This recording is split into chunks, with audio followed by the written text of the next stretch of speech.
Meanwhile, the state of Texas has never publicly shared where it built its own border wall, despite spending more than $3 billion of taxpayer money on construction so far.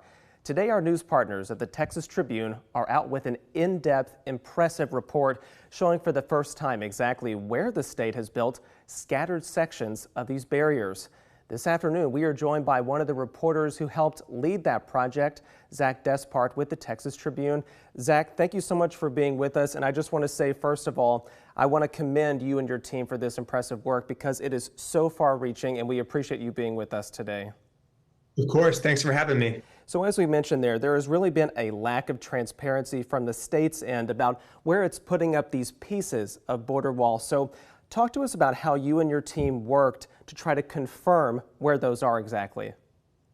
Sure. So as you mentioned, the state does not say publicly where they are putting this border wall.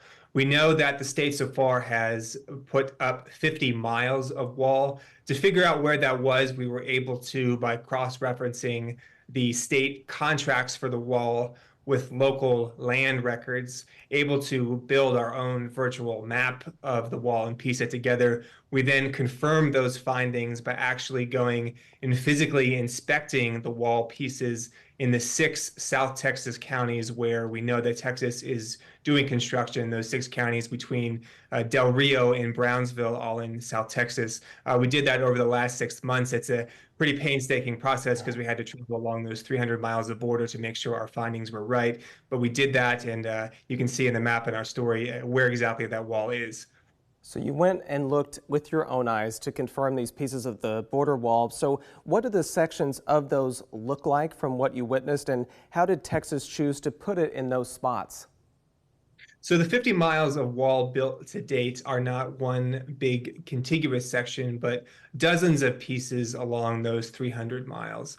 What we had found is the state is focusing most of its efforts so far on building in rural areas, mostly on ranches that are far from population centers. That is not, according to the border security experts we interviewed and feature in the article, where the highest priority should be for physical barriers like border wall. They say those highest priority areas are cities, where are the most popular areas for crossing, and the areas where migrants and smugglers can most easily get across and then disappear and get away.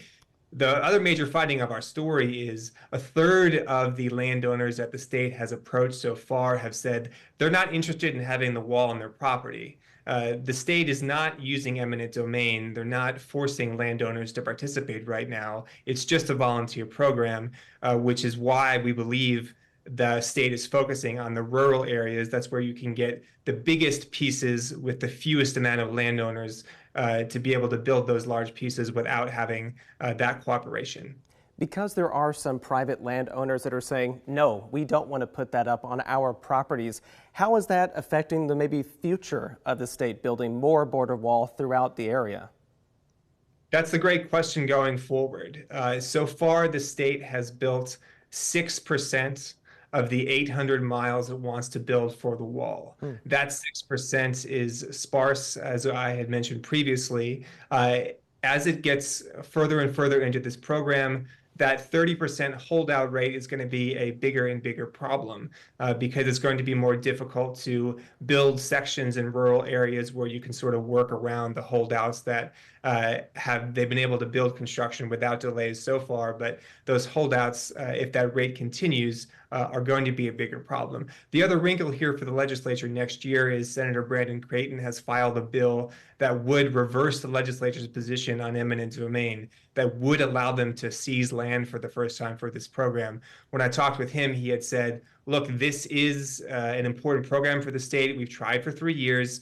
Ideally, we'd like volunteer landowners, but this program is so important to secure the border that we should actually start taking this land.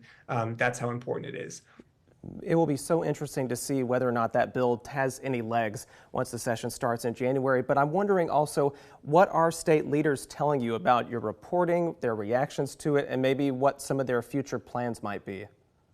Sure. So we reached out to Governor Abbott for the story. He declined to comment, but he made available the state's border czar, Mike Banks, who we talked to briefly for the story. The state's position is that the border wall is effective. They built 50 miles. He says the fact that border crossings have declined in the past year significantly are evidence that the border wall built so far is working.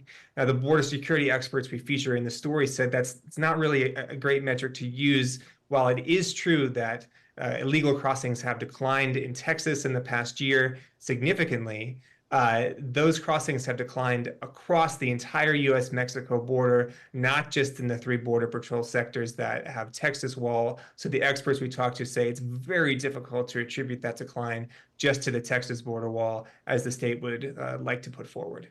This is all just a part of the investigation that you all can read at the Texas Tribune's website, and I hope that you'll give it a read and log on there and check that out. So again, reporter Zach Despart, we appreciate you being with us. Enjoy the rest of your afternoon. Take care. Thanks. Take care.